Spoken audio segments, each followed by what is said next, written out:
No speed limit. 3 essays on accelerationism. Stephen Shaviro. Contents. Forerunners, ideas first from the University of Minnesota Press. Preface. 1. Introduction to Accelerationism. 2. Accelerationist aesthetics. 3. Parasites on the body of capital. Notes. Bibliography. About the author. 2. Preface. Finally the messages penetrate. There is a corpse of an image they penetrate. The corpse of a radio. Cocteau used a car radio on account of no speed limit. In any case the messages penetrate the radio and render it, and the radio, ultimately useless. Jack Spicer. This short book contains 3 essays on accelerationism, a concept that has been much in vogue recently. The term was first coined disparagingly in 2010 by Benjamin Noyes. It has been repurposed as a positive term, most notably by Alex Williams and Nick Cernicek, in 2013, in their Manifesto for an Accelerationist Politics. Noyes summarizes his objections to accelerationism in a recent book. Williams and Cernicek have a book forthcoming that expands upon their manifesto. The present volume occupies a kind of middle ground, in between Williams and Cernicek's advocacy and Noyes's denunciation. I wish especially to consider the aesthetic possibilities of accelerationism. 1. Introduction to Accelerationism. In his science fiction novel Pop Apocalypse, Lee Constantinou imagines the existence of a creative destruction school of Marxist-Leninist thought. The adherents of this school interpret Marx's writings as literal predictions of the future, so they consider it their mission to help capitalist markets spread to every corner of the world, because that's the necessary precondition for a truly socialist revolution. This means that the creative destruction Marxists are indistinguishable, in terms of actual practice, from the most ruthless capitalists. Their actions coincide with those of a group of investors who have concluded that there's money to be made off the destruction of the world and that in fact apocalyptic destruction constitutes an unprecedented business opportunity. They therefore seek to precipitate a worldwide nuclear conflagration. On behalf of our investors, we're obligated to take every step we can to ensure that we corner the apocalypse market before anyone else does. Let this stand as an introductory parable of accelerationism. The term has become quite popular in the last few years, but it seems to be one of those words that has a different meaning for each person who uses it. As far as I am concerned, accelerationism is best defined in political, aesthetic, and philosophical terms as the argument that the only way out is the way through. In order to overcome globalized neoliberal capitalism, we need to drain it to the dregs, push it to its most extreme point, follow it into its furthest and strangest consequences. As Bertolt Brecht put it years ago, don't start from the good old things but the bad new ones. The hope is that, by exacerbating our current conditions of existence, we will finally be able to make them explode, and thereby move beyond them. Constantinou's description of the creative destruction Marxists is, of course, a deliberate caricature. Pop Apocalypse is satire, not prophecy. More generally, science fiction as a genre does not claim to actually predict the future. Rather, it works to extrapolate elements of the present, to consider what these elements might lead to if allowed to reach their full potential. That is to say, science fiction is not about the actual future but about the futurity that haunts the present. It grasps, and brings to visibility, what Deleuze calls the virtual dimension of existence, or what Marx calls tendential processes. Science fiction takes up certain implicit conditions of our personal and social lives, and makes these conditions fully explicit in narrative. It picks out futuristic trends that are already embedded within our actual social and technological situation. These trends are not literal matters of fact, but they really exist as tendencies or potentialities. In the words of Deleuze, they are real without being actual, ideal without being abstract, and symbolic without being fictional. They are potentials for change, growth, or decay, but they have not fully expressed themselves or done all that they can do. And they may not ever do so, since, as Marx points out, a tendency is always accompanied by counteracting factors that can inhibit or even reverse it. In sum, the present moment contains elements of futurity, but the unfolding of these elements as actual future events is contingent and not guaranteed. A match has the potential to start a fire, but there will not be a fire if the match is never struck, or if, when struck, it is blown out by the wind. Science fiction imagines the flame, and the ensuing conflagration. It provides us with narratives in which these potentials of futurity are fully actualized, unfolding their powers to the utmost. In this way, we might say that science fiction is the accelerationist art par excellence, accelerationist in its very nature. Accelerationism is a speculative movement that seeks to extrapolate the entire globalized neoliberal capitalist order. This means that it is necessarily an aesthetic movement as well as a political one. The hope driving accelerationism is that, in fully expressing the potentialities of capitalism, we will be able to exhaust it and thereby open up access to something beyond it. Understood in this way, accelerationism has deep roots in classical Marxism. In the Communist Manifesto, Marx and Engels describe the production-enhancing and globalizing effects of capitalism. In place of the old wants, satisfied by the production of the country, we find new wants, requiring for their satisfaction the products of distant lands and climes. In place of the old local and national seclusion and self-sufficiency, we have intercourse in every direction, universal interdependence of nations. And as in material, so also in intellectual production. The intellectual creations of individual nations become common property. National one-sidedness and narrow-mindedness become more and more impossible, and from the numerous national and local literatures, there arises a world literature. The bourgeoisie, during its rule of scarce 100 years, has created more massive and more colossal productive forces than have all preceding generations together. Subjection of nature's forces to man, machinery, application of chemistry to industry and agriculture, steam navigation, railways, electric telegraphs, clearing of whole continents for cultivation, canalization of rivers, whole populations conjured out of the ground. What earlier century had even a presentiment that such productive forces slumbered in the lap of social labor? In all this, Marx and Engels do not sound very critical, they have even been credited with or blamed for sounding celebratory. However, this is not quite right. Marx's view of capitalism is dialectical, rather than moralistic. He does not oppose the creation of new wants or demand that we go back to the old ones. He does not condemn capitalism for being evil. Indeed, he hates capitalism for causing massive suffering and oppression, but he does not say that, where capitalism has mobilized new technologies, we need to reject them and return to life on a smaller scale. Rather, Marx is fascinated by the way that capitalism creates wealth and poverty simultaneously. It produces the conditions of possibility for a world of affluence and freedom at the same time that it produces misery and alienation. Marx is compassionate toward the victims of history and full of scathing sarcasm toward their oppressors. But he also remains relentlessly and anti-nostalgic. For him, there is no possibility of going back from capitalism's own convulsions. Given this parallax, or double perspective, Marx argues that capitalism tends toward a point where its very form, the property form, becomes an obstacle to the further development of the productive forces that it has unleashed.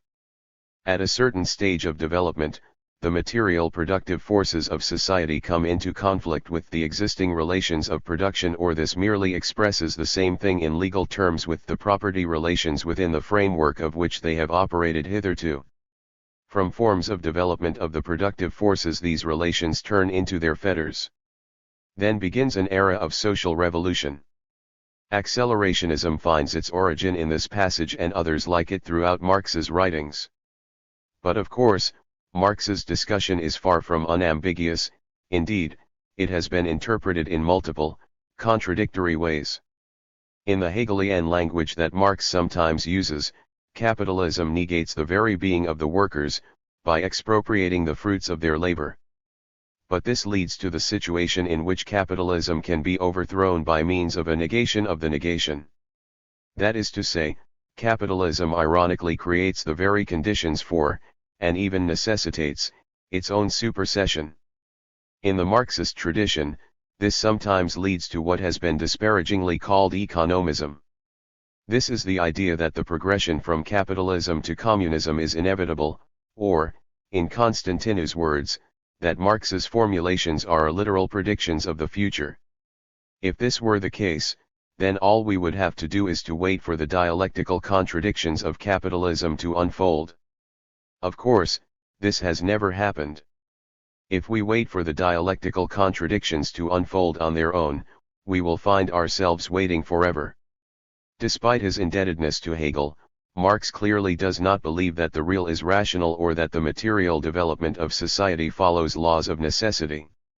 We should rather say that, for Marx, the dictatorship of capital is itself the realm of necessity, what's needed is somehow to get beyond it. Marx is notorious for only giving a vague sense of what life beyond the capitalist order would be like. He leaves it open as a realm for speculation, rather than giving detailed plans in the way that some of his utopian socialist predecessors did. By virtue of its very openness, Marx's analyses have more in common with extrapolative science fiction than they do with either Hegelian systematics or naturalistic fiction. Given the failure of economism, many Marxists have instead gone to the opposite extreme, they have embraced a kind of voluntarism. Capitalism can be abolished by sheer force of will as long as this is supplemented by proper methods of organization and mobilization. We see this sort of approach in the Leninist doctrine of the Vanguard Party, and also, I think, in the ultra-leftism of such contemporary thinkers as Slavoj Žižek and Alain Badiou. But it seems obvious to me that, over the course of the 20th century, the voluntaristic approach fared as badly as the fatalistic one. It resulted not in human emancipation but in the horrors of Stalinism, the sclerotic tyranny of the later USSR, and the deadly convulsions of the Chinese Cultural Revolution. Today, Leninist voluntarism does not even give us that, all that remains is a fantasy of revolution, providing the basis for a self-congratulatory moralism. The problem may be summarized as follows. Capitalism has indeed created the conditions for general prosperity and therefore for its own supersession. But it has also blocked, and continues to block, any hope of realizing this transformation. We cannot wait for capitalism to transform on its own, but we also cannot hope to progress by appealing to some radical outside or by fashioning ourselves as militants faithful to some event that, as Badiou has it, would mark a radical and complete break with the given situation of capitalism. Accelerationism rather demands a movement against and outside capitalism but on the basis of tendencies and technologies that are intrinsic to capitalism. Audre Lorde famously argued that the master's tools will never dismantle the master's house. But what if the master's tools are the only ones available? Accelerationism grapples with this dilemma. What is the appeal of accelerationism today?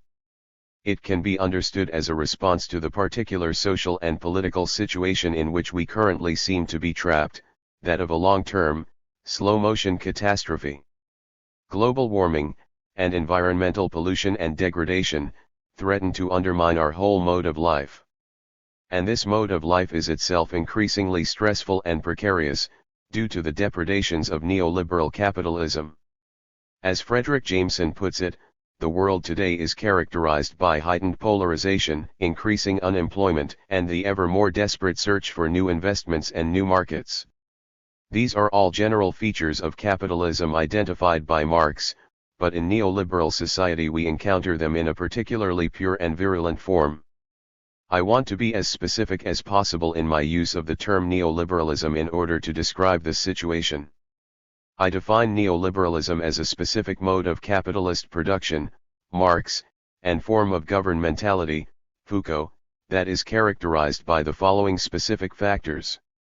The dominating influence of financial institutions, which facilitate transfers of wealth from everybody else to the already extremely wealthy, the 1% or even the top 1/100th of 1%.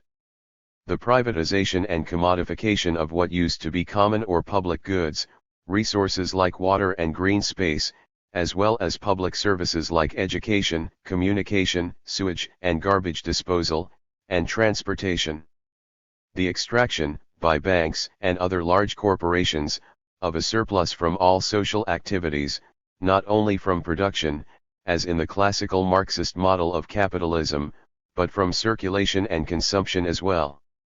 Capital accumulation proceeds not only by direct exploitation but also by rent-seeking, by debt collection, and by outright expropriation, primitive accumulation. The subjection of all aspects of life to the so-called discipline of the market. This is equivalent, in more traditional Marxist terms, to the real subsumption by capital of all aspects of life, leisure as well as labor. Even our sleep is now organized in accordance with the imperatives of production and capital accumulation. The redefinition of human beings as private owners of their own human capital. Each person is thereby, as Michel Foucault puts it, forced to become an entrepreneur of himself. In such circumstances, we are continually obliged to market ourselves, to brand ourselves, to maximize the return on our investment in ourselves. There is never enough, like the Red Queen, we always need to keep running, just to stay in the same place. Precarity is the fundamental condition of our lives. All of these processes work on a global scale, they extend far beyond the level of immediate individual experience. My life is precarious, at every moment, but I cannot apprehend the forces that make it so. I know how little money is left from my last paycheck, but I cannot grasp, in concrete terms, how the economy works. I directly experience the daily weather, but I do not directly experience the climate. Global warming and worldwide financial networks are examples of what the ecological theorist Timothy Morton calls hyperobjects. They are phenomena that actually exist but that stretch our ideas of time and space, since they far outlast most human time scales, or they're massively distributed in terrestrial space and so are unavailable to immediate experience. Hyperobjects affect everything that we do, but we cannot point to them in specific instances. The chains of causality are far too complicated and intermeshed for us to follow. In order to make sense of our condition, we are forced to deal with difficult abstractions. We have to rely upon data that are gathered in massive quantities by scientific instruments and then collated through mathematical and statistical formulas but that are not directly accessible to our senses. We find ourselves, as Mark Hansen puts it, entangled within networks of media technologies that operate predominantly, if not almost entirely, outside the scope of human modes of awareness, consciousness, attention, sense perception, etc. We cannot imagine such circumstances in any direct or naturalistic way, but only through the extrapolating lens of science fiction. Subject to these conditions, we live under relentless environmental and financial assault. We continually find ourselves in what might well be called a state of crisis. However, this involves a paradox. A crisis, whether economic, ecological, or political, is a turning point, a sudden rupture, a sharp and immediate moment of reckoning. But for us today, crisis has become a chronic and seemingly permanent condition. We live, oxymoronically, in a state of perpetual, but never resolved, convulsion and contradiction. Crises never come to a culmination, instead, they are endlessly and indefinitely deferred. For instance, after the economic collapse of 2008, the big banks were bailed out by the United States government. This allowed them to resume the very practices, the creation of arcane financial instruments, in order to enable relentless rent-seeking that led to the breakdown of the economic system in the first place. The functioning of the system is restored, but only in such a way as to guarantee the renewal of the same crisis, on a greater scale, further down the road. Marx rightly noted that crises are endemic to capitalism. But far from threatening the system as Marx hoped, today these crises actually help it to renew itself. As David Harvey puts it, it is precisely through the destruction of the achievements of preceding eras by way of war, the devaluation of assets, the degradation of productive capacity, abandonment, and other forms of creative destruction that capitalism creates a new basis for profit-making and surplus absorption. What lurks behind this analysis is the frustrating sense of an impasse. Among its other accomplishments, neoliberal capitalism has also robbed us of the future. For it turns everything into an eternal present. The highest values of our society as preached in the business schools are novelty, innovation, and creativity. And yet these always only result in more of the same. How often have we been told that a minor software update changes everything? Our society seems to function, as Ernst Bloch once put it, in a state of sheer aimless infinity and incessant changeability, where everything ought to be constantly new, everything remains just as it was. This is because, in our current state of affairs, the future exists only in order to be colonized and made into an investment opportunity. John Maynard Keynes sought to distinguish between risk and genuine uncertainty. Risk is calculable in terms of probability, but genuine uncertainty is not. Uncertain events are irreducible to probabilistic analysis, because there is no scientific basis on which to form any calculable probability whatever. Keynes's discussion of uncertainty has strong affinities with Quintin Malassua's account of hyperchaos. For Malassu, there is no totality of cases, no closed set of all possible states of the universe. Therefore, there is no way to assign fixed probabilities to these states. This is not just an empirical matter of insufficient information, uncertainty exists in principle. For Malassu and Keynes alike, there comes a point where we simply do not know. But today, Keynes's distinction is entirely ignored. The Black-Scholes formula and the efficient market hypothesis both conceive the future entirely in probabilistic terms.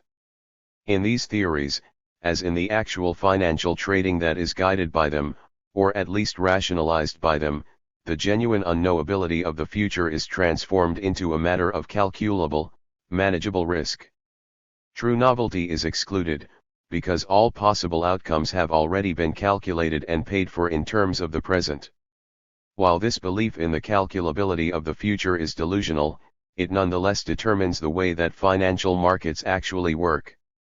We might therefore say that speculative finance is the inverse and the complement of the affirmative speculation that takes place in science fiction.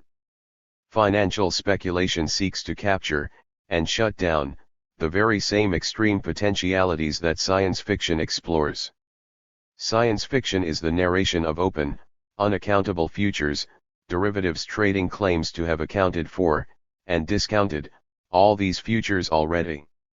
The market, nearly deified in neoliberal doctrine, thus works preemptively, as a global practice of what Richard Grusin calls premediation. It seeks to deplete the future in advance. Its relentless functioning makes it nearly impossible for us to conceive of any alternative to the global capitalist world order. Such is the condition that Mark Fisher calls capitalist realism. As Fisher puts it, channeling both Jameson and Zizek, it's easier to imagine the end of the world than the end of capitalism. Accelerationism claims to offer a way out of this economic and imaginative impasse. It argues that we must meet the deadlock head-on. We cannot escape the global network society by rejecting the latest technologies and retreating back to a supposedly simpler and better time. We need to embrace, and even extend, the abstractions of capitalist modernity, if we are ever to do anything about them. We cannot put a stop to environmental catastrophe and economic exploitation by adopting small is beautiful localism, E.F. Schumacher, or by building a bridge to the 18th century, Neil Postman. We cannot escape complexity by simplifying. We cannot secede from multinational capitalism, because it is everywhere and nowhere, just like the heavily polluted air that we must of necessity breathe. The actual term accelerationism was first used by Benjamin Noyes in his 2010 book The Persistence of the Negative. Noyes coined the word in order to designate a certain philosophical current that has its roots in French philosophy of the 1960s and 1970s, philosophy associated especially with the events of May 1968. The failed uprising of that date was an important reference point for Gilles Deleuze and Félix Guattari, and for Jean-François Lyotard, it remains one for Badiou today. In the early 1970s, books like Deleuze and Guattari's Anti-Oedipus and Lyotard's Libidinal Economy take up Marx and Engels's invocation of capitalism's revolutionizing power, the ways that it destroys all traditions and all certainties. Deleuze and Guattari argue that capitalism is founded upon a twofold movement of decoding or deterritorializing flows on the one hand, and their violent and artificial reterritorialization on the other.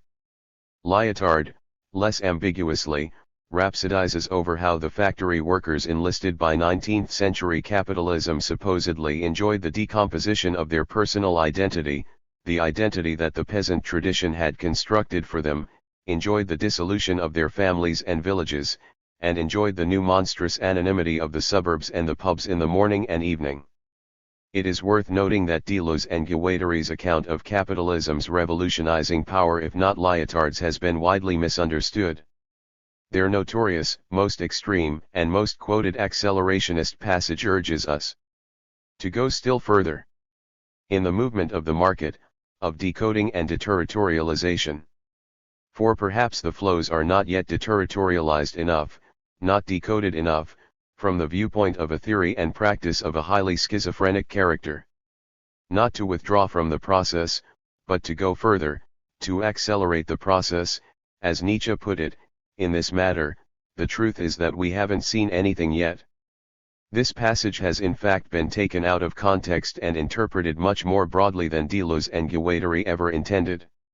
It is true that, at least to a certain extent, the passage was meant as a provocation.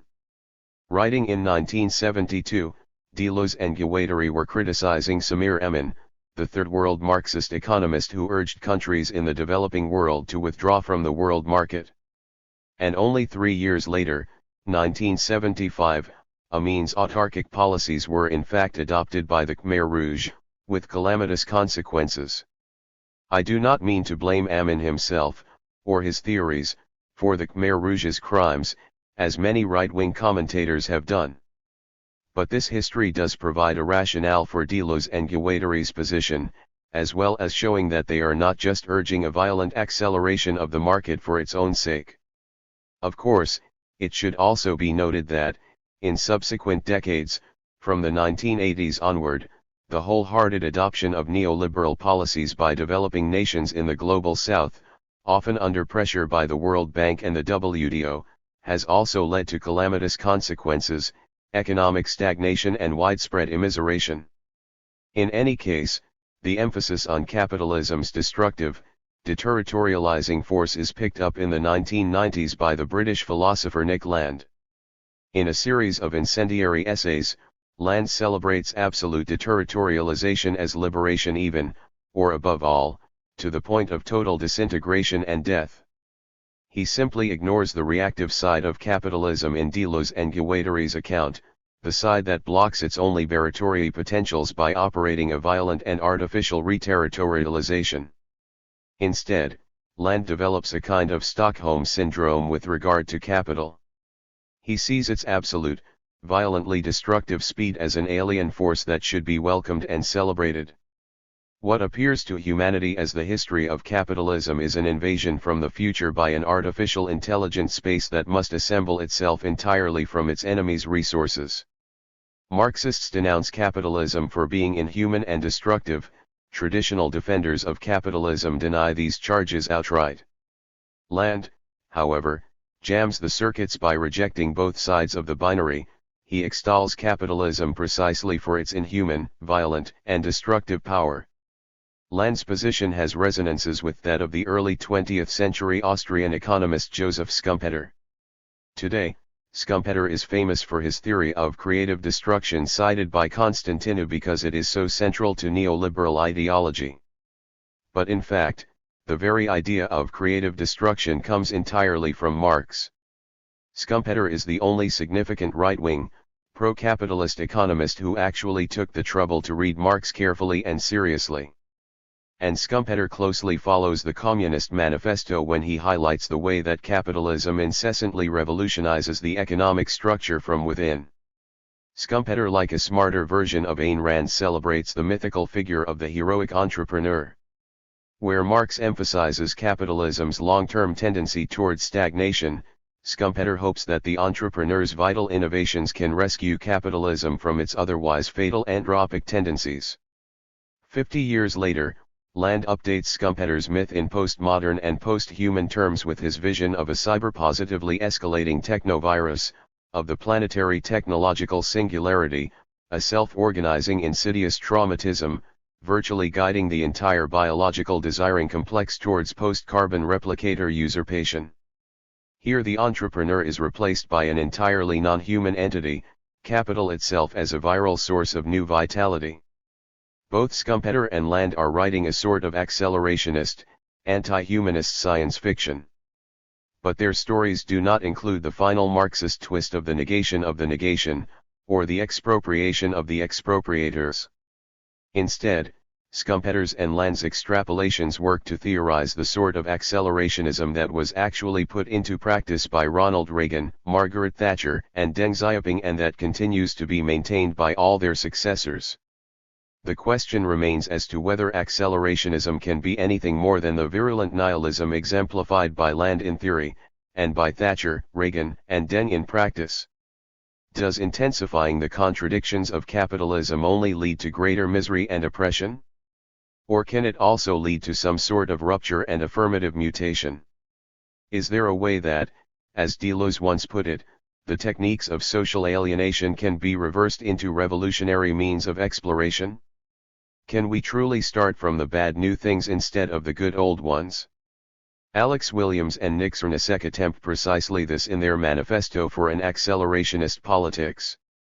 They call for a new left politics that is at ease with the modernity of abstraction, complexity, globality, and technology. Williams and Cernicek seek not to embrace the violent excesses and contradictions of high technology, neoliberal capitalism, but rather to capture this capitalism's most advanced and intensive technologies, so that these technologies can be repurposed towards common ends. The existing infrastructure is not a capitalist stage to be smashed, but a springboard to launch towards post-capitalism.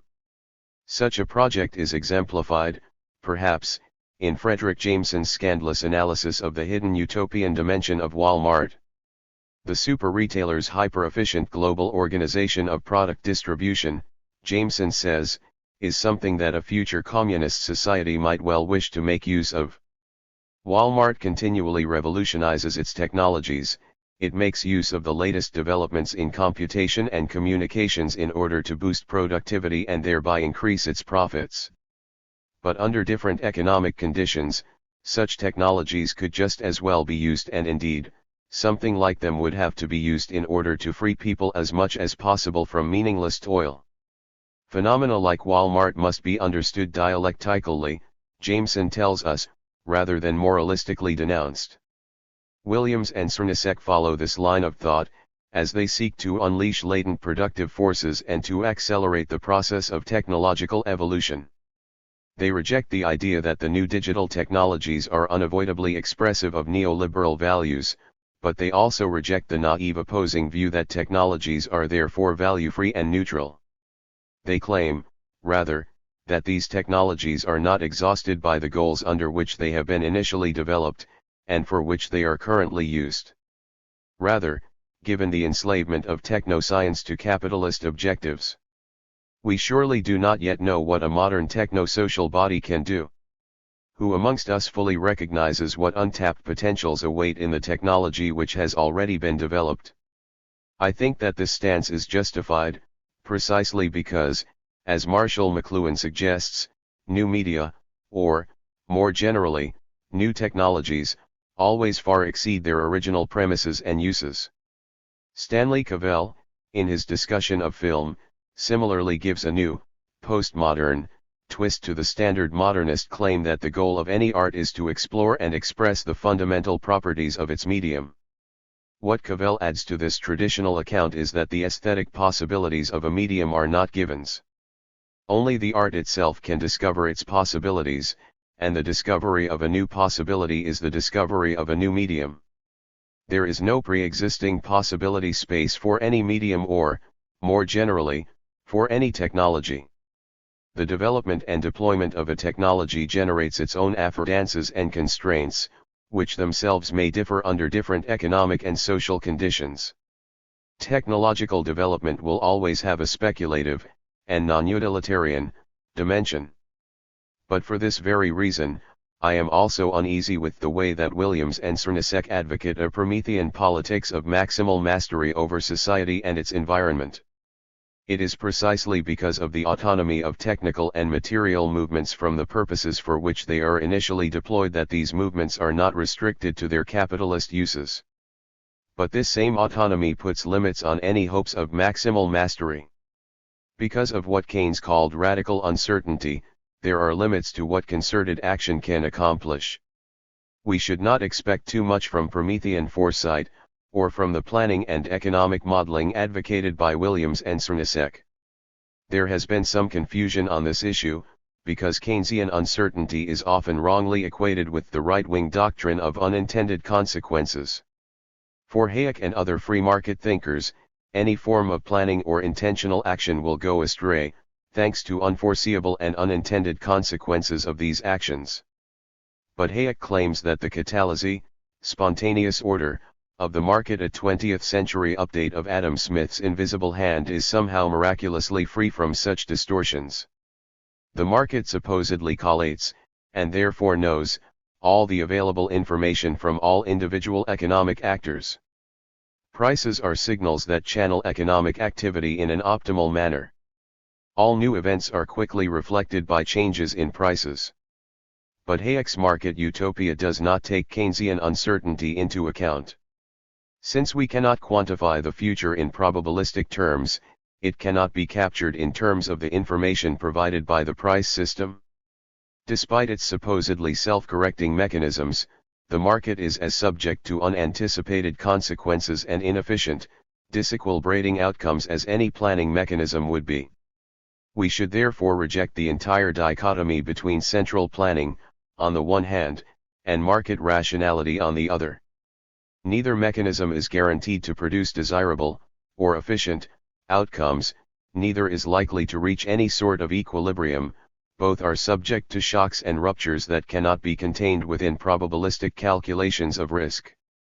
And in point of fact, despite Hayek's idealization of the market, no corporation actually works by responding to the information conveyed in price signals. Rather, capitalist firms themselves engage in massive central planning, in order to manipulate supply, demand, and profit. In other words, planning will take place in any case. It is never as efficacious as the planners wish, but neither is it as futile and ineffective as Hayek claims. The real problem, given the actuality of planning, is to ensure that it is done democratically and accountably, rather than, as at present, by managers and plutocrats accountable only to their corporation's bottom line.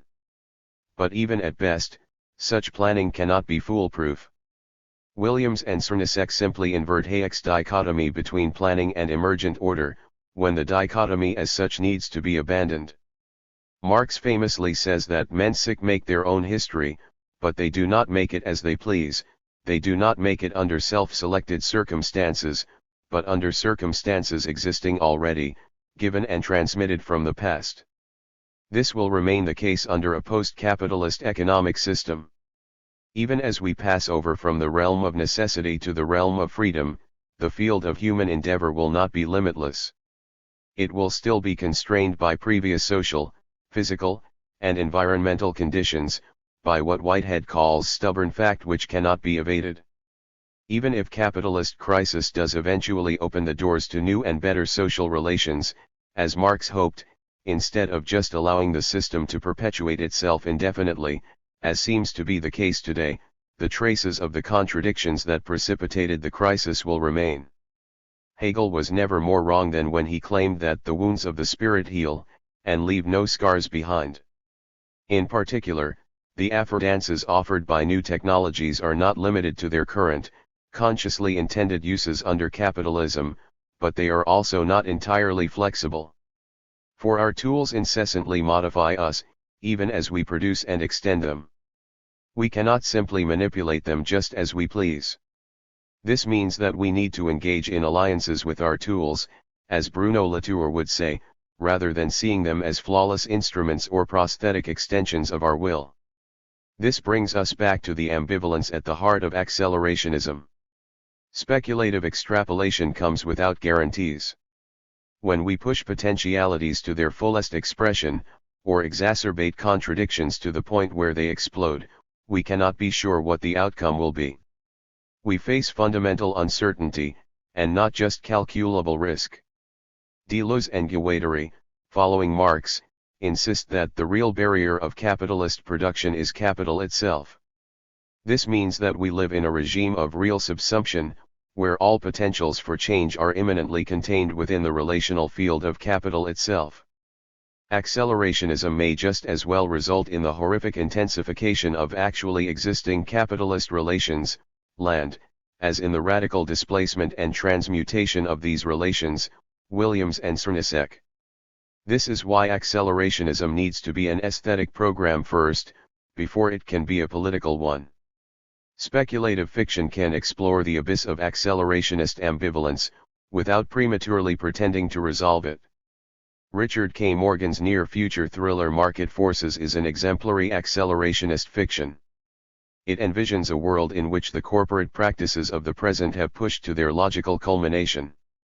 In the world of the novel, the vast majority of the population lives in violence-ridden squalor behind barbed wire fences, sequestered in cordon zones. Meanwhile, members of the corporate elite, the only people still able to afford automobiles and gasoline, compete for contracts and promotions through Mad Max-style road rage duels to the death. For it is simply realistic, a hard-edged solution for hard-edged times, to make life and death decisions that can only be enforced through competitive struggle. Under the harsh discipline of the market, morals are an unaffordable luxury. Even the slightest weakness or hesitation is immediately punished. As one character memorably puts it, I'd say a practicing free market economist has blood on his hands, or he isn't doing his job properly. It comes with the market, and the decisions it demands. Hard decisions, decisions of life and death. This utterance has a kind of blunt, empirical directness, as if to say, I'm giving it to you straight, no alibis, no evasions. It may not look pretty, but the world is a harsh and cruel place. Tough decisions, pragmatic and realistic, free of illusions, have to be made, one way or another. If you don't have blood on your hands, you are just an ineffectual dreamer, out of touch with the world as it actually is. I think this is a tone that we are all familiar with. We hear it often, coming from politicians and financiers alike. Neoliberal logic is perfectly expressed in Morgan's novel, with the rhetoric ramped up only a little bit, the appeal to a hard-nosed realism, the contemptuous dismissal of idle dreams, the cynical justification of rapaciousness as sheer necessity. Market Forces simply takes at its word the neoliberal dogma that there is no alternative to globalized capitalism and that vigorous market competition is the best way to resolve all problems. In the 17th century, Thomas Hobbes argued that a strong state was needed in order to suppress an otherwise unending war of all against all. But in the 21st century, Morgan suggests, our policy is very nearly the reverse. Now, the important thing is to incite and promote competition, to make sure that a war of all against all takes place, no matter what. As Foucault similarly puts it, for today's neoliberalism, competition is not a primitive given, rather, it is an ideal, a desideratum, something that has to be carefully and artificially constructed through a series of lengthy efforts. In the terms of Morgan's novel, we always need to impose conflict incentives, in order to force people to perform at their highest potential. In the world of market forces, the hottest field in finance is conflict investment, which means funding civil wars and rebellions in developing countries, in return for extravagant profits, from kickbacks, interest payments, and the control of factories in tax-free enterprise zones, if the side you are backing wins. The rationale for this is entirely market-based. Human beings have been fighting wars as long as history recalls, a finance executive tells us. It is in our nature, it is in our genes. In the last half of the last century, the peacemakers, the governments of this world, did not end war. They simply managed it, and they managed it badly. They poured money, without thought of return, into conflicts and guerrilla armies abroad. They were partisan, dogmatic, and inefficient. Billions wasted in poorly assessed wars that no sane investor would have looked at twice. But what governments did poorly, the market can do better. When faced with a rebellion in a poor country, a conflict investment manager says, "We are concerned with only two things. Will they win? And will it pay? We do not judge. We do not moralize. We do not waste. Instead, we assess, we invest. And we prosper." Market forces does not offer us a way out from capitalist realism. One of Morgan's other science fiction novels, Woken Furies, in fact, considers at great length the possibilities for a democratic, egalitarian socialist revolution in a corporate-dominated society much like our own. But Market Forces just explores the extreme ramifications of the neoliberal order, giving us no distance or respite. It's as if Morgan were saying to the reader, "I'm going to subject you to the worst, I will throw the most violently oppressive social conditions, and the most horrific and disgusting incidents, in your face, and see if you are tough enough to take it."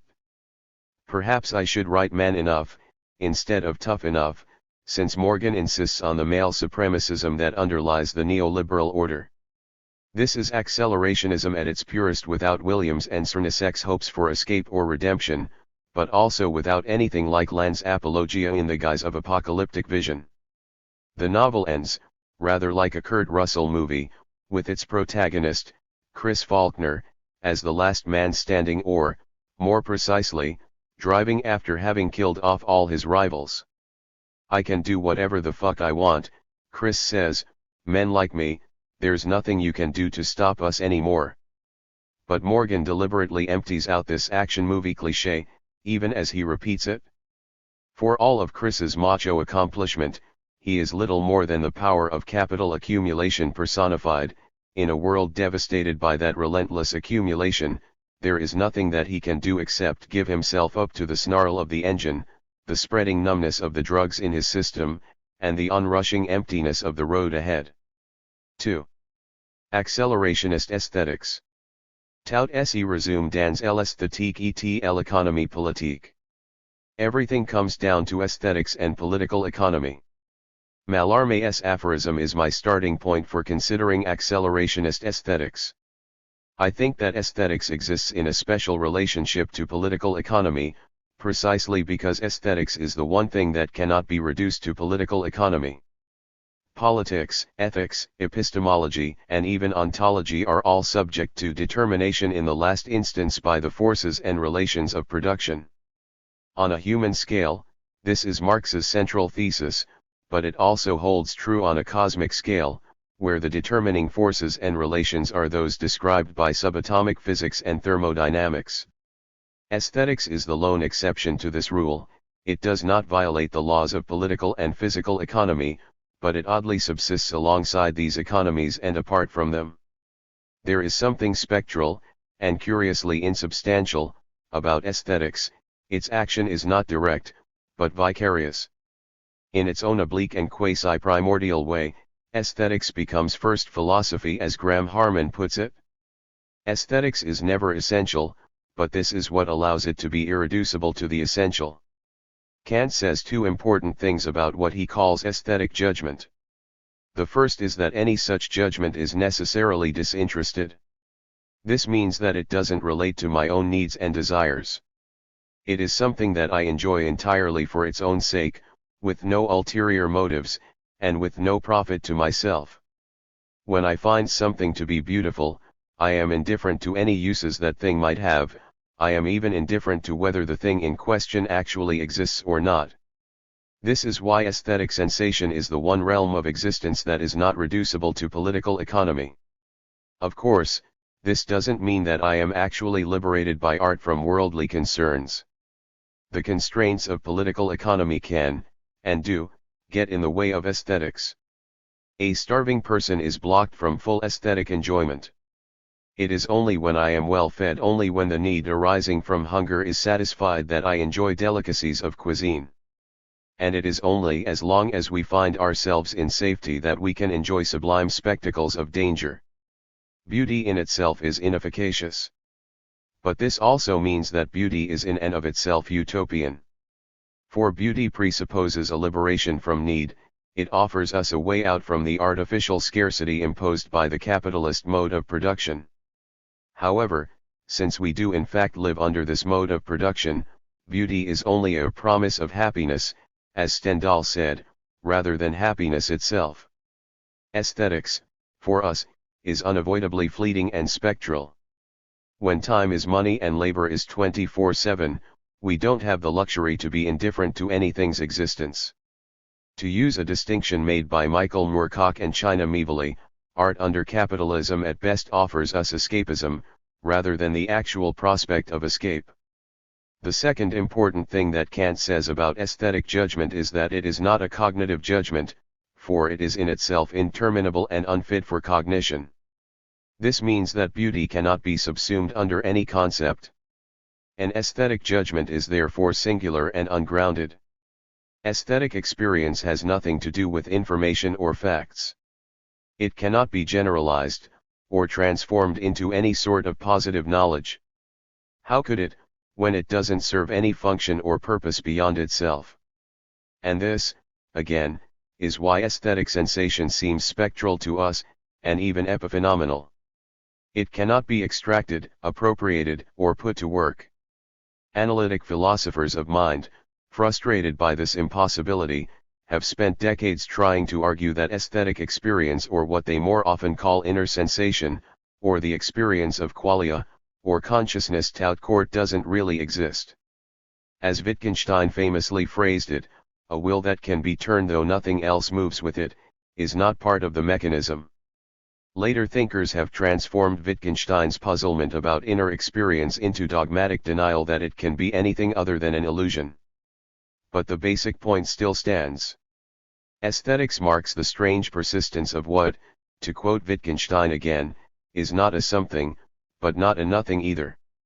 Aesthetic experience is not part of any cognitive mechanism, even though it is never encountered apart from such a mechanism. What is the role of aesthetics, then, today? I said that beauty cannot be subsumed, yet we live in a time when financial mechanisms subsume everything there is. Capitalism has moved from formal subsumption to real subsumption. These terms, originally coined in passing by Marx, have been taken up and elaborated by thinkers in the Italian autonomist tradition, most notably Michael Hart and Antonio Negri. For Marx, it is labor that is subsumed under capital. In formal subsumption, capital appropriates, and extracts a surplus from, labor processes that precede capitalism, or that at the very least are not organized by capitalism. In real subsumption, there is no longer any such autonomy. Labor itself is directly organized in capitalist terms, think of the factory and the assembly line. In Hart and Negri's expanded redefinition of subsumption, it isn't just labor that is subsumed by capital, but all aspects of personal and social life. This means that everything in life must now be seen as a kind of labor. We are still working even when we consume and even when we are asleep. Affects and feelings, linguistic abilities, modes of cooperation, forms of know-how and of explicit knowledge, expressions of desire, all these are appropriated and turned into sources of surplus value. We have moved from a situation of extrinsic exploitation, in which capital subordinated labor and subjectivity to its purposes, to a situation of intrinsic exploitation, in which capital directly incorporates labor and subjectivity within its own processes. This means that labor, subjectivity, and social life are no longer outside capital and antagonistic to it. Rather, they are immediately produced as parts of it. They cannot resist the depredations of capital, because they are themselves already functions of capital. This is what leads us to speak of such things as social capital, cultural capital, and human capital, as if our knowledge, our abilities, our beliefs, and our desires had only instrumental value and needed to be invested. Everything we live and do, everything we experience, is quickly reduced to the status of dead labor, that, vampire-like, only lives by sucking living labor, and lives the more labor it sucks. Under a regime of real subsumption, every living person is transformed into a capital stock that must not lie fallow but has to be profitably invested. The individual is assumed and indeed compelled to be, as Foucault puts it, an entrepreneur of himself. Being for himself his own capital, being for himself his own producer, being for himself the source of his earnings. This process of real subsumption is the key to our globalized network society. Everything without exception is subordinated to an economic logic, an economic rationality. Everything must be measured, and made commensurable, through the mediation of some sort of universal equivalent, money or information. Real subsumption is facilitated by but also provides the impetus for the revolutionization of computing and communication technologies over the course of the past several decades. Today we live in a digital world, a world of financial derivatives and big data. Virtual reality supplements and enhances physical, face-to-face reality, rather than being, as we used to naively think, opposed to it. Neoliberalism is not just the ideology or belief system of this form of capitalism.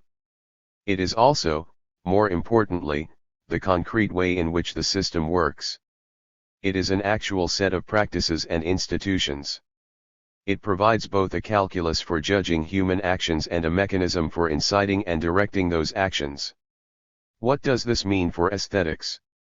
The process of real subsumption requires the valuation and evaluation of everything, even of that which is spectral, epiphenomenal, and without value. Real subsumption leaves no aspect of life uncolonized. It endeavors to capture and to put to work even those things that are uneconomical, or not part of the mechanism. Affect and inner experience are not exempt from this process of subsumption, appropriation, and extraction of a surplus. For capitalism now seeks to expropriate surplus value not just from labor narrowly considered but from leisure as well, not just from private property but also from what the autonomists call the common, and not just from palpable things but also from feelings and moods and subjective states. Everything must be marketed and made subject to competition. Everything must be identified as a brand. This leads to a veritable Kantian antinomy of the aesthetic under late capitalism. Aesthetics must be simultaneously promoted beyond all measure, and yet reduced to nothing. On the one hand, as Frederick Jameson noted long ago, aesthetic production today has become integrated into commodity production generally, the frantic economic urgency of producing fresh waves of ever more novel-seeming goods, from clothing to airplanes, at ever greater rates of turnover, now assigns an increasingly essential structural function and position to aesthetic innovation and experimentation. Or as the free market economist Virginia Postrel cheerily and uncritically puts the same argument, aesthetics, or styling, has become an accepted unique selling point, on a global basis. In today's capitalism everything is aestheticized, and all values are ultimately aesthetic ones. Yet at the same time, this ubiquitous aestheticization is also a radical extirpation of the aesthetic. It's not just that sensations and feelings are trivialized when they are packaged for sale and indexed upon the most minute variations of product lines, it's also that the two most crucial qualities of the aesthetic according to Kant, that it is disinterested and that it is non-cognitive, are made to vanish or are explained away. Aesthetic sensations and feelings are no longer disinterested, because they have been recast as markers of personal identity, revealed preferences, brands, lifestyle markers, objects of adoration by fans. Aesthetic sensations and feelings are also ruthlessly cognized, for it is only insofar as they are known and objectively described, or transformed into data, that they can be exploited as forms of labor and marketed as fresh experiences and exciting lifestyle choices.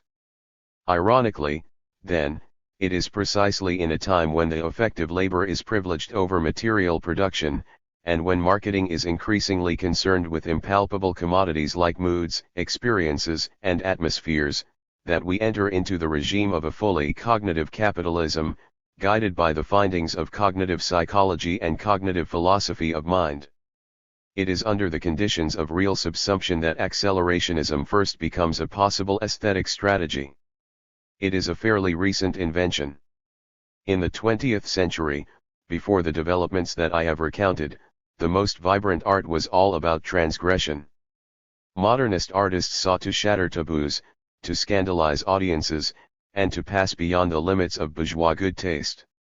From Stravinsky to the Dadaists, from Botticelli to the makers of Deep Throat, and from Charlie Parker to Elvis to Guns N' Roses, the aim was always to stun audiences, by pushing things further than they had ever been pushed before.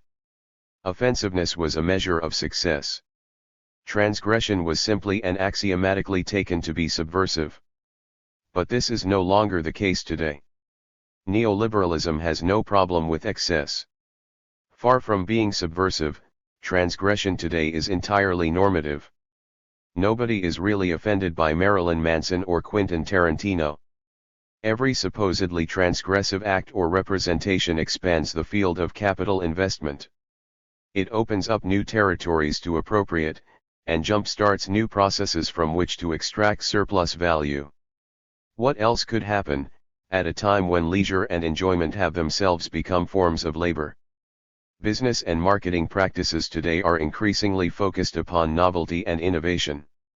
More rapid turnover is one way to combat what Marx called the tendential fall of the rate of profit. Far from being subversive or oppositional, transgression is the actual motor of capitalist expansion today, the way that it renews itself in orgies of creative destruction. In other words, political economy today is driven by resonating loops of positive feedback.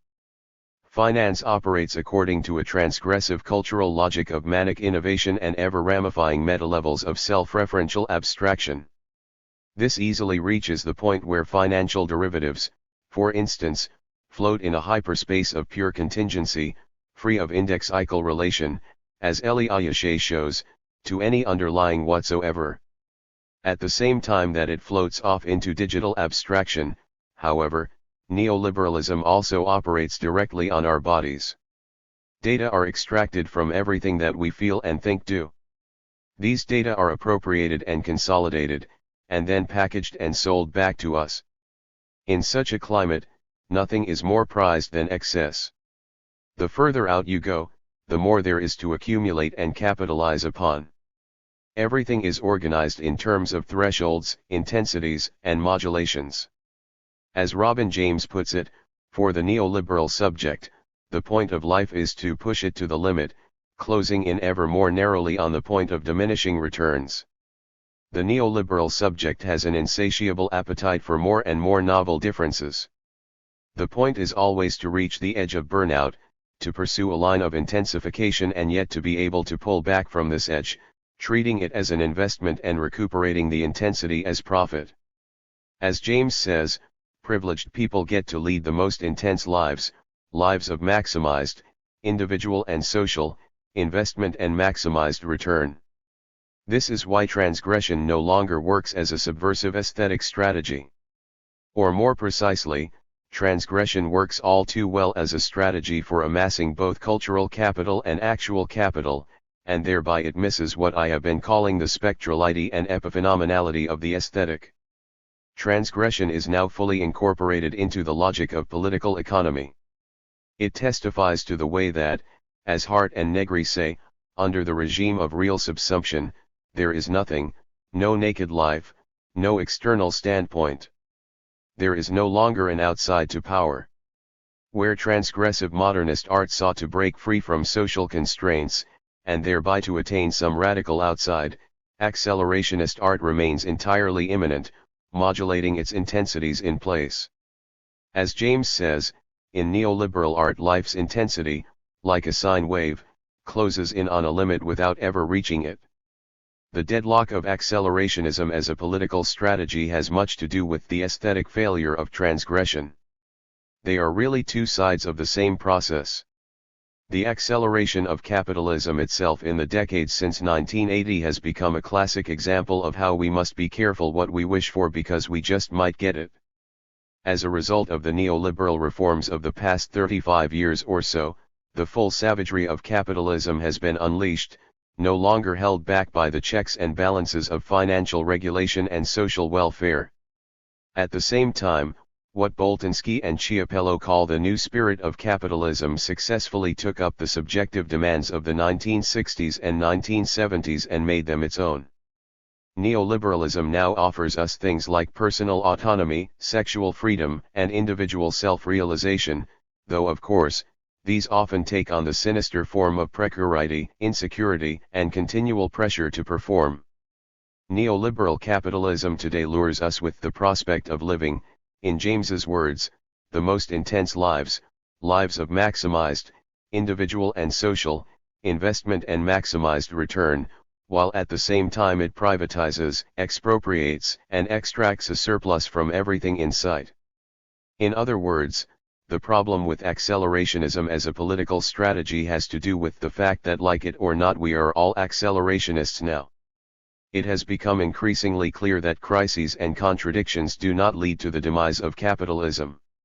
Rather, they actually work to promote and advance capitalism, by providing it with its fuel.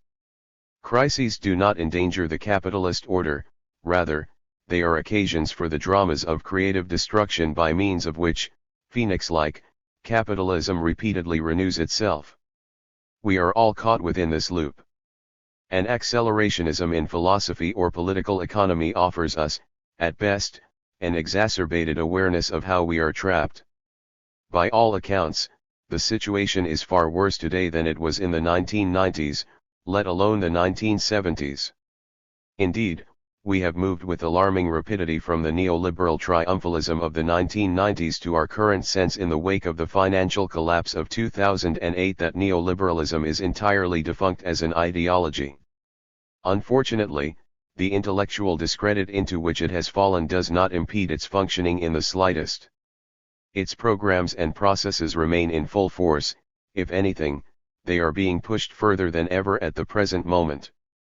The zombie system under which we live refuses to die, no matter how oppressive and dysfunctional it is. In this situation, what can it mean to propose an accelerationist aesthetic? Can it turn out any differently than transgression? Can it offer us anything other, or anything more, than the actually existing accelerationism of our politico-economic condition?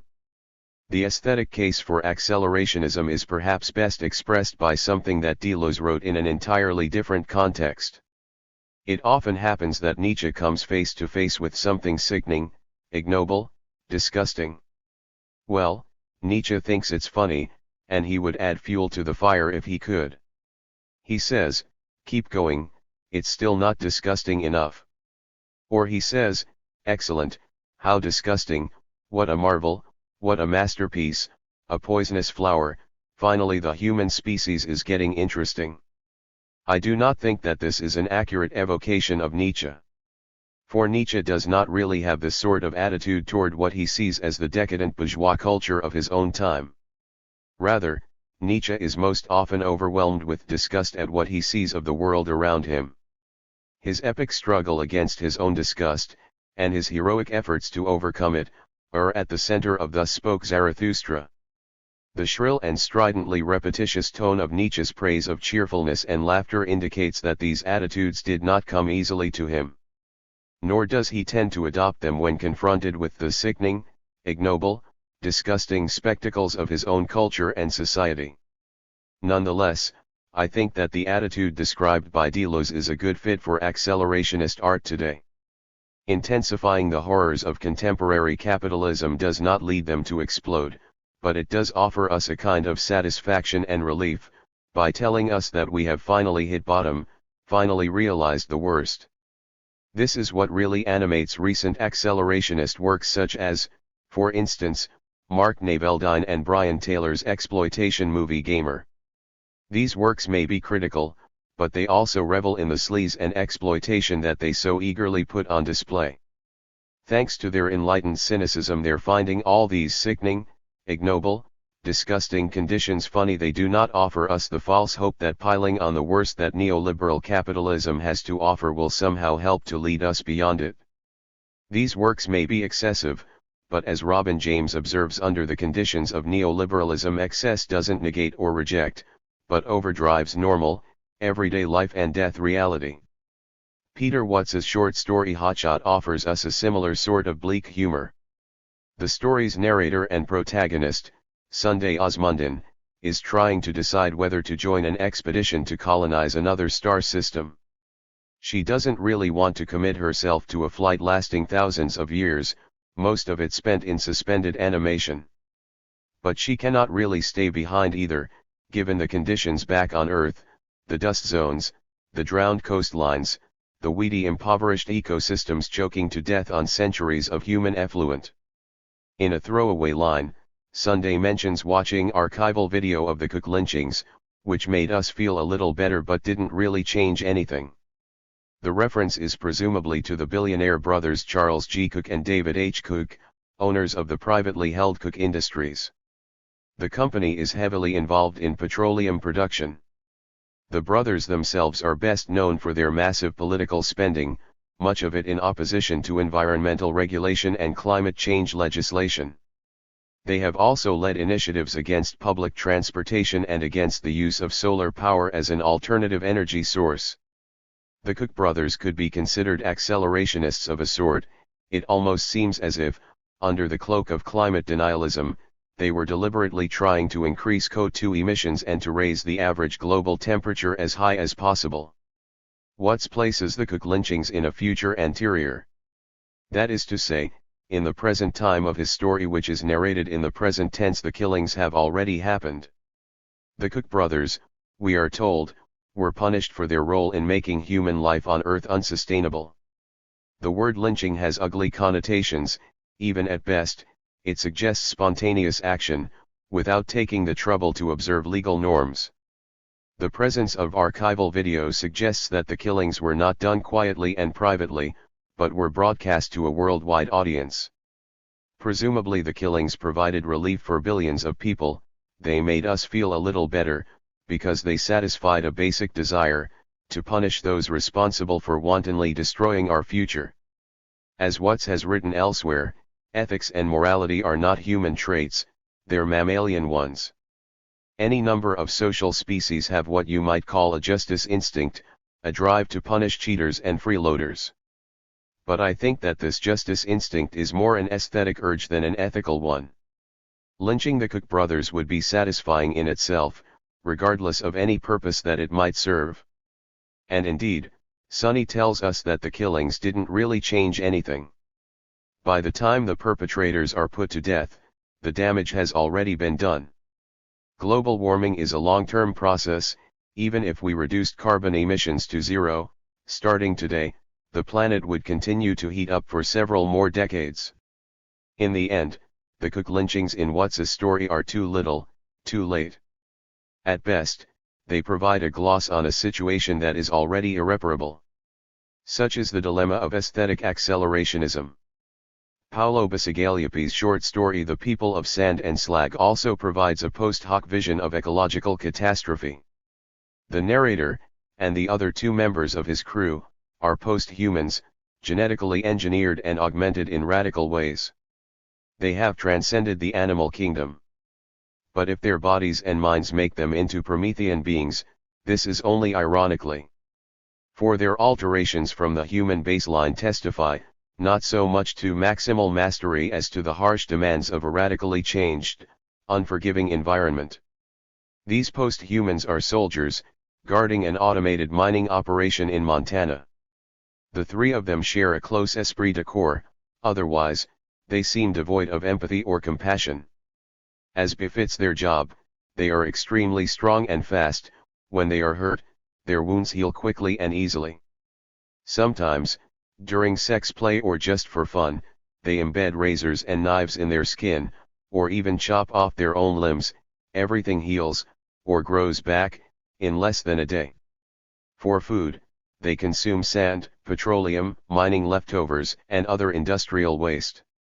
They live and work in what for us would be a hellish landscape of acid pits and tailings mountains, and other residues of scorched earth strip mining. And for vacation, they go off to Hawaii, and swim in the oil-slick-laden, plastic-strewn Pacific. They seem perfectly adapted to their environment, a world in which nearly all unengineered life forms have gone extinct and in which corporate competition apparently takes the form of incessant low-grade armed conflict. In the course of Basigaliope's story, the soldier protagonists come upon a dog. The creature is almost entirely unknown to them, they have never seen one before, except in zoos or on the web.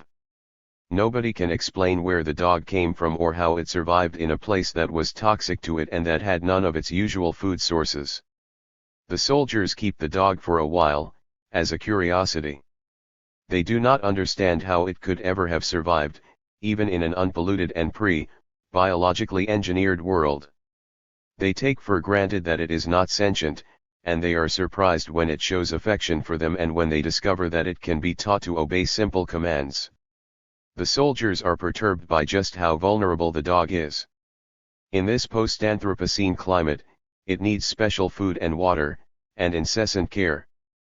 They find that they continually have to worry about whether it was going to step in acid, or tangle in barbed wire half buried in the sand, or eat something that would keep it up vomiting half the night. In this world, a dog is very expensive to maintain. Manufacturing a basic organism's food is quite complex. Recreating the web of life isn't easy. In the end, it's simply too much annoyance and expense to keep the dog around. So the soldiers kill it, cook it over a spit, and eat it. Though they have been told that dog meat used to be a culinary delicacy, they do not find it to be anywhere near as tasty as their usual diet of petroleum and sand. It tasted okay, but in the end it was hard to understand the big deal. Aesthetic accelerationism, unlike the politico-economic kind, does not claim any efficacy for its own operations. It revels in depicting situations where the worst depredations of capitalism have come to pass, and where people are not only unable to change things but are even unable to imagine trying to change things. This is capitalist realism in full effect. Aesthetic accelerationism does not even deny that its own intensities serve the aim of extracting surplus value and accumulating profit. The evident complicity and bad faith of these works, their reveling in the base passions that Nietzsche disdained, and their refusal to sustain outrage or claim the moral high ground, all these postures help to move us toward the disinterest and epiphenomenality of the aesthetic. So I don't make any political claims for this sort of accelerationist art. Indeed, I would undermine my whole argument were I to do so. But I do want to claim a certain aesthetic inefficacy for them, which is something that works of transgression and negativity cannot hope to attain today. 3. Parasites on the body of capital. Benjamin Noyes, who actually coined the term accelerationism, defines it as an exotic variant of la politique du père. If capitalism generates its own forces of dissolution, then the necessity is to radicalize capitalism itself, the worse the better. But perhaps Noyes's critique is a bit unfair. Accelerationism is a new response to the specific conditions of today's neoliberal, globalized and networked, capitalism. But it is solidly rooted in traditional Marxist thought. Marx himself writes both of capitalism's revolutionary effects and of the contradictions that render it unviable. In the Communist Manifesto, Marx and Engels write that capitalism is characterized thus: constant revolutionizing of production, uninterrupted disturbance of all social conditions, everlasting uncertainty and agitation distinguish the bourgeois epoch from all earlier ones. All fixed, fast-frozen relations, with their train of ancient and venerable prejudices and opinions, are swept away, all new-formed ones become antiquated before they can ossify. All that is solid melts into air, all that is holy is profaned, and man is at last compelled to face with sober senses his real conditions of life, and his relations with his kind. Note how, in this passage, capitalism's relentless revolutionizing of technologies and social relations also revolutionizes our self-understanding. As capitalism shakes up the material basis of life, it also demystifies and disenchants. It destroys all of the old mythical explanations and legitimations that were previously used to justify our place in society, and in the cosmos. And this destruction has only gone further in the years since Marx and Engels wrote. What Max Weber, somewhat later, called the disenchantment of the world, has proceeded by leaps and bounds in the 20th and 21st centuries. While all those ancient and venerable prejudices and opinions are still quite vehemently held, they have lost their grounding and their authority. Today we are left, as Ray Brassier puts it, with a world in which intelligibility has become detached from meaning. Weber and Brassier both attribute this disenchantment to the progress of science. Marx would not have disputed such assertions, but he attributes scientific progress itself to capitalism's overwhelming development of productive forces. This does not mean that science is in any sense arbitrary or socially constructed. But without the requisite social and economic conditions, scientific discovery on the scale that we currently take for granted would not have happened in the first place. This is why Brassier's account, following Sellers, of science as the construction of inferential links in the logical space of reasons is little more than a post hoc idealization. Such an account does not tell us very much about how science actually works, and it is far too vague and general to serve as an explanation for why science works. In any case, Marx refuses to separate the liberating effects of the constant revolutionizing of production, including the accelerated pace of scientific discovery, from its creation of vast human misery. The good and the bad go together. In other words, capitalism is beset by severe internal contradictions. In particular, Marx emphasizes a violent discordance between the forces of production unleashed by capitalism and the relations of production that organize these forces. Beset by this tension, capitalism has no finality. It cannot be the ultimate horizon of history, or of scientific discovery and technological invention. Rather, Marx insists that the contradiction between forces and relations will lead to capitalism's downfall. The monopoly of capital becomes a fetter upon the mode of production which has flourished alongside and under it. The centralization of the means of production and the socialization of labor reach a point at which they become incompatible with their capitalist int-egument. This int-egument is burst asunder. The knell of capitalist private property sounds. The expropriators are expropriated.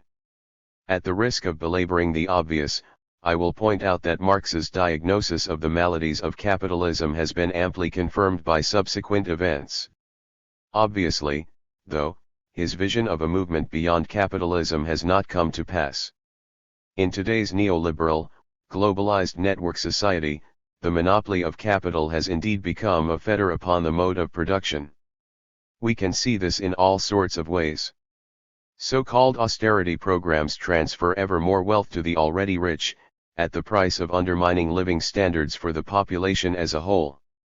The privatization of formerly public services and the expropriation of formerly common resources undermine the very infrastructures that are essential for long-term survival. Digital rights management and copy protection restrict the flow of data and cripple the power of the computing technologies that make them possible in the first place. Ubiquitous surveillance by both corporate and governmental entities, and the consequent consolidation of big data, leads to stultification at precisely those points where neoliberal ideology calls for flexibility and creativity. Investment is increasingly directed toward derivatives and other arcane financial instruments. The more these claim to comprehend the future by pricing risk, the more thoroughly they move away from any grounding in actual productive activity. And of course, massive environmental deterioration results from the way that actual energetic expenditures are written off by businesses as so-called externalities. And yet, none of these contradictions have caused the system to collapse or have even remotely menaced its expanded reproduction. As Deleuze and Guattari say, no one has ever died from contradictions. Instead, capitalism perpetuates itself through a continual series of readjustments. Despite the fact that we have reached a point where capitalist property relations have become an onerous fetter upon the mode of production that they initially helped to put into motion, this fetter shows no sign of being lifted. The intensification of capitalism's contradictions has not led to an explosion or to any negation of the negation. The capitalist int-egument has failed to burst asunder. Instead, it has calcified into a rigid carapace, well nigh suffocating the life within. Marx was perhaps being too faithful to Hegel when he described the tension between forces and relations as a contradiction, implying that it could develop into a higher stage by means of a dialectical resolution or supersession. The discordance might be better understood as an insurpassable paradox. The crippling tension between forces of production and relations of production does not ever truly resolve itself, but rather reproduces itself on a larger scale each time that it seems to have been overcome. Hegel was wrong. The real is unquestionably not rational. We are stuck within the process that Hegel stigmatized as the bad infinity. Hegelian dialectics is not adequate to describe the delirious, irrational logic of capital, even though Marx himself originally analyzed this logic by means of Hegelian categories.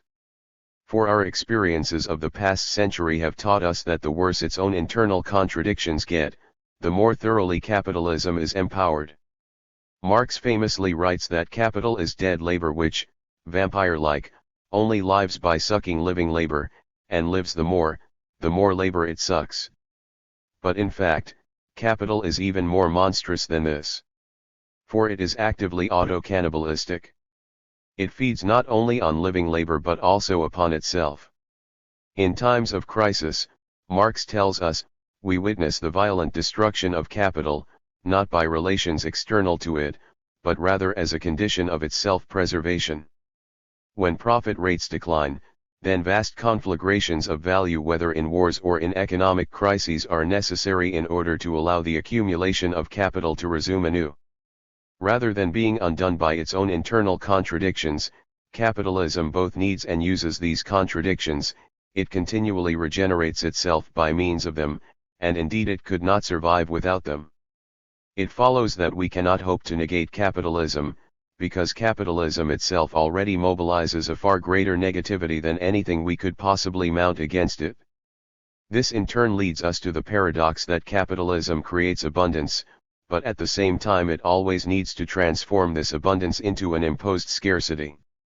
Deleuze and Guattari are right to note that scarcity, or lack, is not the attribute of some supposed state of nature, rather, lack, manque, is created, planned, and organized in and through social production. The deliberate creation of lack as a function of market economy is the art of a dominant class, and it ironically takes place amid an abundance of production. Capitalism has to transform plenitude into scarcity, because it cannot endure its own abundance. Again and again, as Marx and Engels say in the manifesto, under capitalism there breaks out an epidemic that, in all earlier epochs, would have seemed an absurdity, the epidemic of overproduction. The wealth that capitalism actually produces undermines the scarcity that remains its raison d'etre.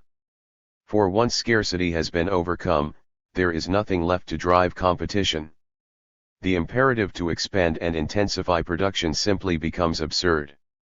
In the face of abundance, therefore, capitalism needs to generate an imposed scarcity, simply in order to keep itself going.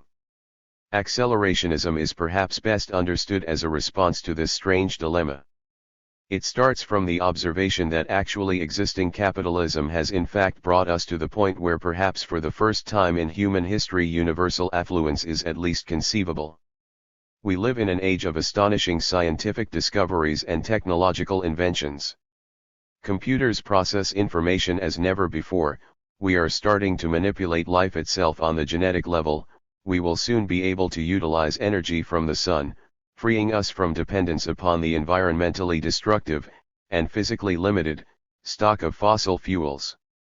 Thanks to advances in automation, there is probably less need for irksome labor today than at any time since before the invention of agriculture. With its globe-spanning technologies, its creation and use of an incredibly powerful computation and communications infrastructure, its mobilization of general intellect, and its machinic automation of irksome toil, contemporary capitalism has already provided us with the conditions for universal abundance. We no longer need to wait for some distant future, because, as William Gibson famously put it, the future is already here, it's just not very evenly distributed. We should not underestimate the significance of this situation. In our world today, there is already enough accumulated wealth, and sufficiently advanced technology, For every human being to lead a life of leisure and self-cultivation. In principle at least, although of course not in practice, we have solved the economic problem of humankind just as John Maynard Keynes, writing in 1930, predicted we would do within a century.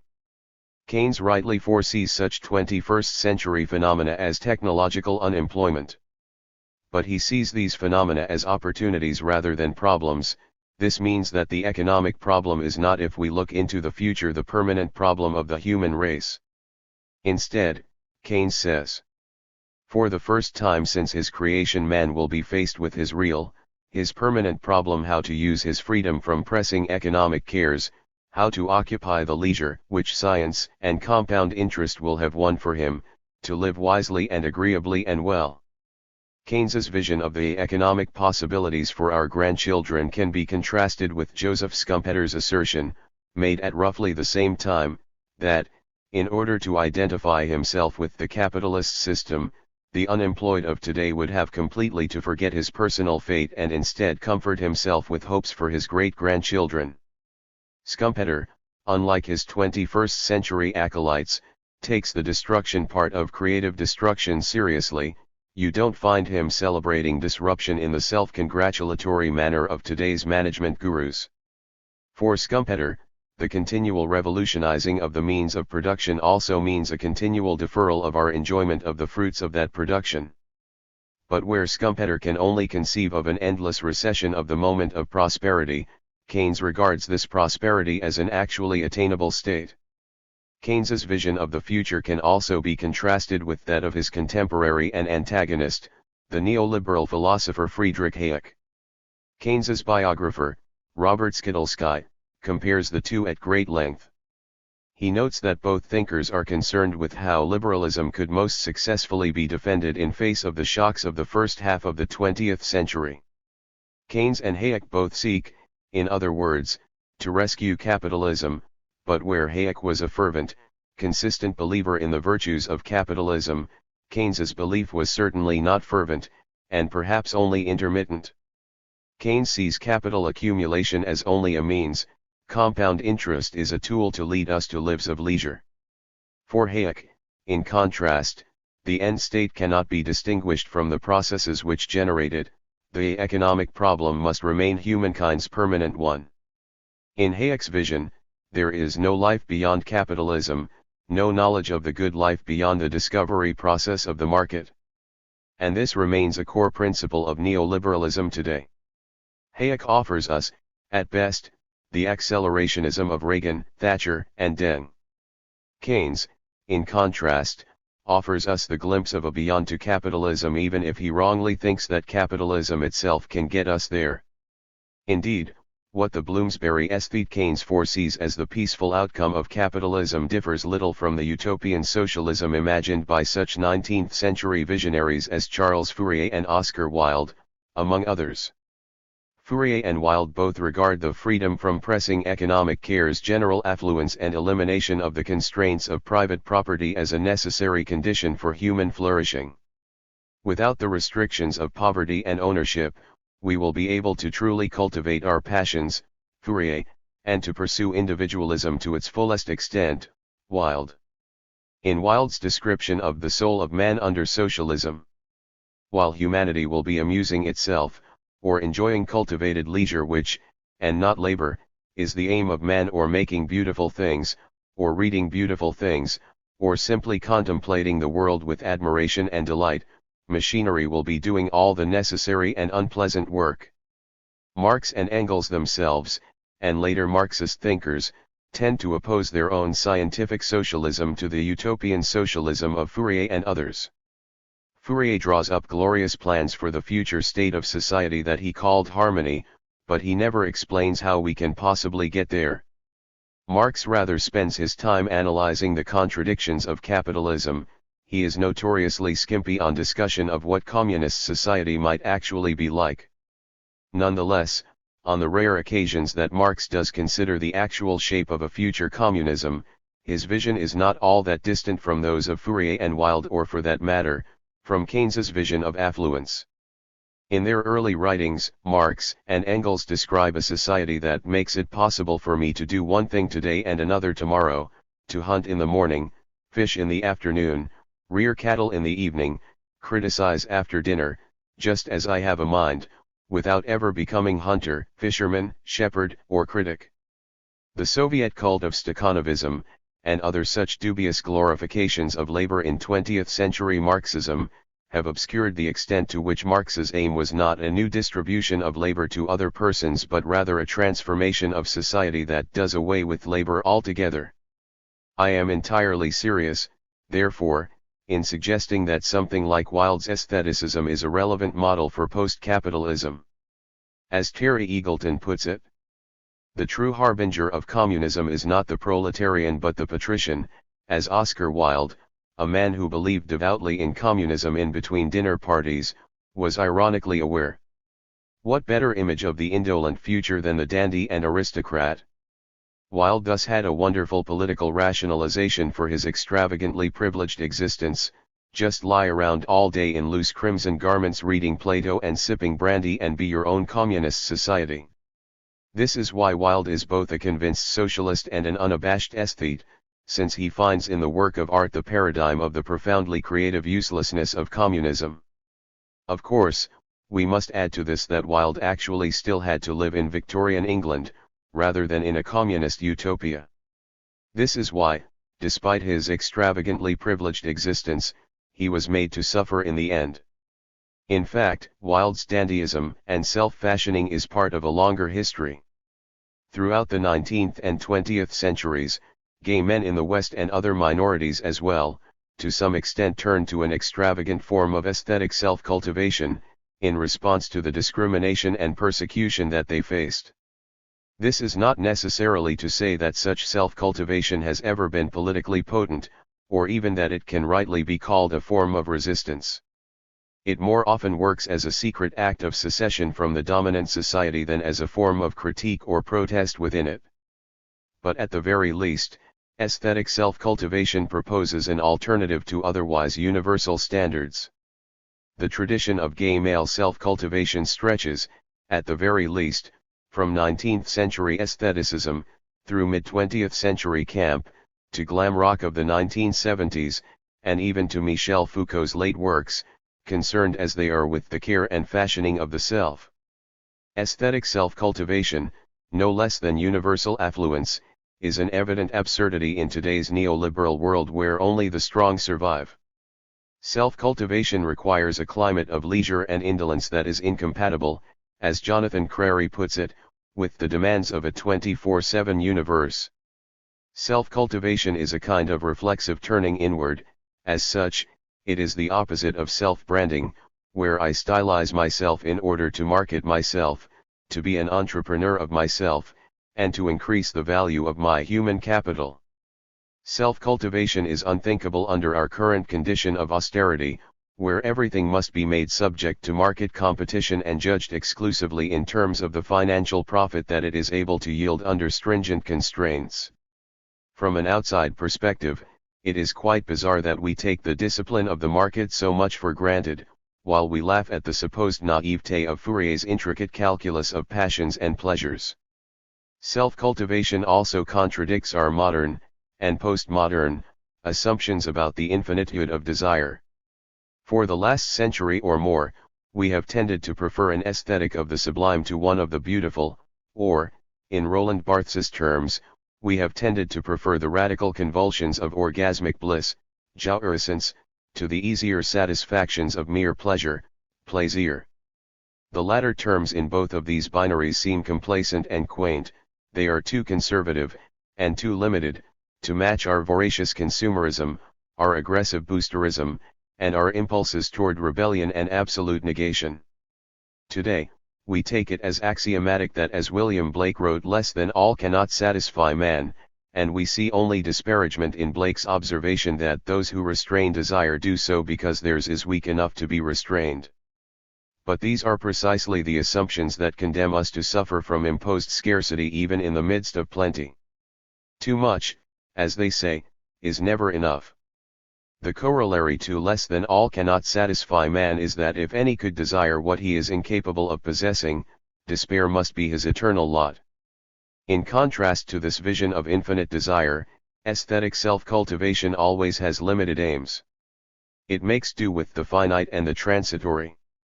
It is able to relax, with the assurance of being supported by continuing social abundance. The aesthetic of self-cultivation gladly accepts qualified and temporary satisfactions, rather than wallowing in the ironies of perpetually unfulfilled and unquenched desire. We tend to dismiss this aestheticist vision as a naive fantasy, because we take it so much for granted that we can never really be satisfied. Rather, we continually convince ourselves that a felt sense of deprivation and scarcity will necessarily trump any measure of abundance. As Keynes says, we have been trained too long to strive and not to enjoy. But against this, Keynes points out that the alleged insatiability of desire is itself only relative. Now it is true that the needs of human beings may seem to be insatiable. But they fall into two classes: those needs which are absolute in the sense that we feel them whatever the situation of our fellow human beings may be, and those which are relative in the sense that we feel them only if their satisfaction lifts us above, makes us feel superior to, our fellows. Needs of the second class, those which satisfy the desire for superiority, may indeed be insatiable, for the higher the general level, the higher still are they. But this is not so true of the absolute needs. A point may soon be reached, much sooner perhaps than we are all of us aware of, when these needs are satisfied in the sense that we prefer to devote our further energies to non-economic purposes. Even when it comes to competitive emulation, Keynes suggests, we will soon be able to get beyond the love of money as a possession, something that he regards, with Wildean disdain, as a somewhat disgusting morbidity. The social satisfaction of absolute needs will allow our remaining, merely relative ones to be expressed in multiple, attenuated forms. Above all, we will be able to turn our efforts toward non-economic purposes. Where neoliberalism dreams of transforming every aspect of life into a competitive marketplace, Keynes sees the good life as possible only when we are free from the pressures of such a marketplace. I think that the neoliberal disdain for Keynes stems as much from this general attitude of his as it does from his interventionist economic policies. Far from dismissing Keynes's affluent aestheticism as just a symptom of his own narrowly upper-middle-class background, we should appreciate it as an alternative form of life for a post-capitalist world. Indeed, our own unquestioned assumptions about desire are themselves symptomatic of the contemporary state of political economy. Neoclassical economics defines itself as the study of how people make choices under conditions of scarcity. Or, to use the definition cited by Foucault, economics is the science of human behavior as a relationship between ends and scarce means which have mutually exclusive uses. Neoclassical economics assumes infinite desires and limited resources, and examines how strategies of substitution work to maximize marginal utility under the constraint of scarcity. This was already the case for the marginalism of the later 19th century. The neoliberal innovation is to extend this logic beyond the traditional market economy, by using it, as Foucault says, to decipher non-market relationships and phenomena which are not strictly and specifically economic but what we call social phenomena. Neoclassical economics, and a fortiori its neoliberal extension, is thus founded upon a weird metaphysical dualism. On the one hand, desire itself is unlimited and intrinsically ungraspable. We cannot ground it, explain it, or circumscribe it in any way. On the other hand, and at the very same time, the particular decisions impelled by this desire are themselves entirely rational and quantifiable. People's behavior exhibits their revealed preferences, and market mechanisms work to give a uniform standard of value by pricing all the alternatives. This transformation from the negativity of unqualifiable desire to the quantitative calculability of choices made under the constraint of the price system reproduces the way that capitalism as a whole both produces abundance, and ceaselessly transforms it into scarcity. Keynes only breaks in part with the logic of neoclassical economics. But the classical economics of Smith and especially Ricardo, which provides the basis for Marx's critique of political economy, is revived in the 20th century by Keynes's colleague and friend Piero Sraffa. The revived classical approach is quite different from the neoclassical one. Classical economics is concerned not with individual decisions made under constraints of scarcity but with social production, distribution, and expenditure. It examines how a society can materially reproduce itself, and how it can grow by generating a surplus. It is therefore directly concerned with the production, management, and distribution of such a surplus. Classical economics thus assumes abundance rather than scarcity. Its implicit metaphysics avoids the dualism of infinite desire on the one hand and rational choice on the other. Instead, classical economics assumes an interplay involving both accommodation and conflict among various finitely positive forces. It thereby opens up a space for multiple living arrangements and forms of self-cultivation instead of submitting everything to the ruthless trials of competition. In our current age of capitalist realism, and of what may well be called the metaphysics of desire, this ethos of surplus and self-cultivation seems bizarre, alien, and nearly unimaginable.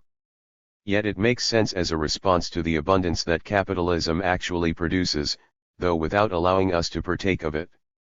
This is why I see such an ethos as a necessary component of any accelerationism worthy of the name.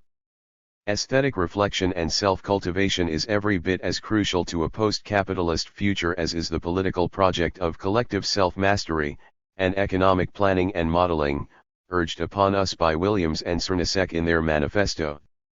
In particular, the very real prospect of post-humanism and transhumanism, that is to say, of technological alterations of the very nature of what it means to be human, must be considered in aesthetic terms rather than only utilitarian ones. Radical self-transformation is unavoidably problematic, since it involves changing the very self that wills the transformation in the first place. If post-human self-alteration is not folded into an aesthetic of self-cultivation, then it will only be answerable to the programs of large corporations. Environmental concerns as well need to be posed in terms of surplus rather than scarcity. Ecology should not be confused with austerity. We must learn not to live with less but to partake more fully of the sun's overabundant bounty and to dissipate its gifts more widely. Our current devastation of the biosphere is itself best understood as another form of imposed scarcity, stemming from our fantasies of the violent negativity of desire. Of course, all this still leaves unanswered the question of how we get from here to there. Is it possible to accelerate the bounty of the forces of production without also accelerating the violent destructiveness and imposed scarcity of the relations of production? I conclude with an accelerationist fable that pushes both of these tendencies to the bitter end.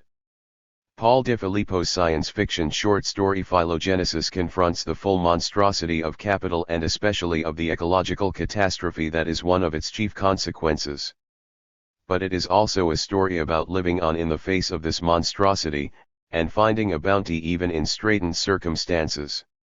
As the story promises us, from the beginning, life is tenacious, life is ingenious, life is mutable, life is fecund. The literal premise of phylogenesis is that an alien species of enormous invaders came to Earth from space without warning. In blind fulfillment of their life cycle, they sought biomass for conversion to more of their kind. As a result, the ecosphere had been fundamentally disrupted, damaged beyond repair. The invaders' massive predation leaves the Earth a barren, ruined mass. The planet, once green and blue, now resembled a white featureless ball, exactly the texture and composition of the invading species.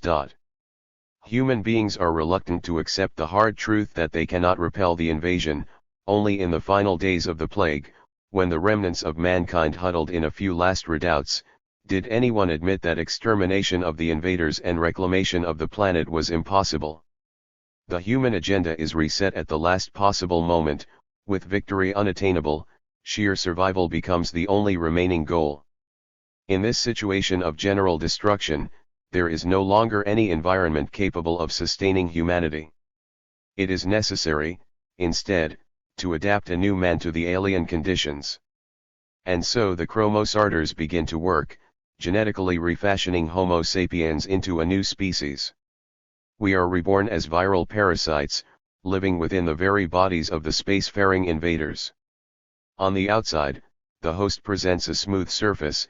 It is a tremendous glaucous bulk, with skin like a bluish-gray compound of fat and plastic, possessed of a relatively high albedo, and shaped like a featureless ovoid. But a whole ecology pullulates beneath the sleek uniformity of the host's thick skin. Its interior structure is a labyrinth of cells and arteries, nerves and organs, structural tubules and struts. A non-homogeneous environment of wet and dry spaces, some cluttered with pulsing conduits and organs, some home to roving organelles, others like the empty caverns formed in foam. This is where the genetically refashioned human species takes up residence.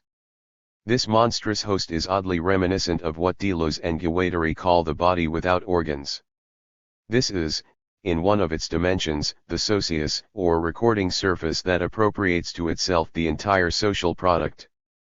In our current conditions, the body without organs is the monstrous body of capital itself. Deleuze and Guattari tell us that the body without organs presents its smooth, slippery, opaque, taut surface as a barrier. But beneath this smooth surface, it senses there are larvae and loathsome worms. So many nails piercing the flesh, so many forms of torture.